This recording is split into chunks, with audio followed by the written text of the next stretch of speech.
4. O princípio de polaridade. Tudo é duplo, tudo tem polos, tudo tem o seu oposto. O igual e o desigual são a mesma coisa. Os opostos são idênticos em natureza, mas diferentes em grau. Os extremos se tocam. Todas as verdades são meias verdades. Todos os paradoxos podem ser reconciliados. O Kybalion. Este princípio encerra a verdade. Tudo é duplo, tudo tem dois polos, tudo tem o seu oposto, que formava um velho axioma hermético. Ele explica os velhos paradoxos que deixaram muitos homens perplexos e que foram estabelecidos assim. A tese e a antítese são idênticas em natureza, mas diferentes em graus. Os opostos são a mesma coisa, diferindo somente em grau.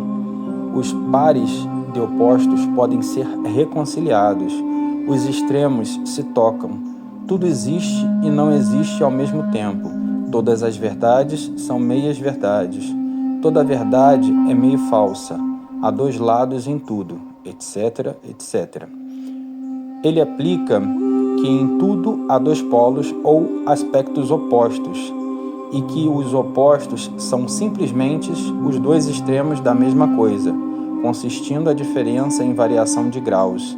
Por exemplo, o calor e o frio, ainda que sejam opostos, são a mesma coisa, e a diferença que há entre eles consiste simplesmente na variação de graus desta mesma coisa. Olhai para o vosso termômetro e vede se podereis descobrir onde termina o calor e começa o frio. Não há coisa de calor absoluto ou de frio absoluto. Os dois termos calor e frio indicam somente a variação de grau da mesma coisa. E que essa mesma coisa, que se manifesta como calor e frio, nada mais é que uma forma, variedade e ordem de vibração. Assim, o calor e o frio são unicamente os dois polos daquilo que chamamos calor. E os fenômenos que daí decorrem são manifestação do princípio de polaridade. O mesmo princípio se manifesta no caso da luz e da obscuridade, que são a mesma coisa, consistindo a diferença simplesmente na variação de graus entre os dois polos do fenômeno, onde cessa a obscuridade e começa a luz. Qual a diferença entre o grande e o pequeno, entre o forte e o fraco, entre o branco e o preto, entre o perspicaz e o nécio, entre alto e baixo, entre positivo e o negativo? O princípio de polaridade explica estes paradoxos e nenhum outro princípio pode excedê-lo. O mesmo princípio opera no plano mental. Permitiu-nos tomar um exemplo extremo, o do amor e o ódio, dois estados mentais em aparência totalmente diferentes. E apesar disso, existem graus de ódio e graus de amor, e um ponto médio em que usamos dois termos igual e desigual, que se encobrem mutuamente de modo tão gradual que às vezes temos dificuldades em conhecer o que nos é igual, desigual ou nenhum nem outro. E todos são simplesmente graus da mesma coisa, como compreendereis se meditardes um momento. E mais do que isto, coisa que os hermetistas consideravam de máxima importância, é possível mudar as vibrações de ódio em vibrações de amor, na própria mente de cada um de nós e nas mentes dos outros.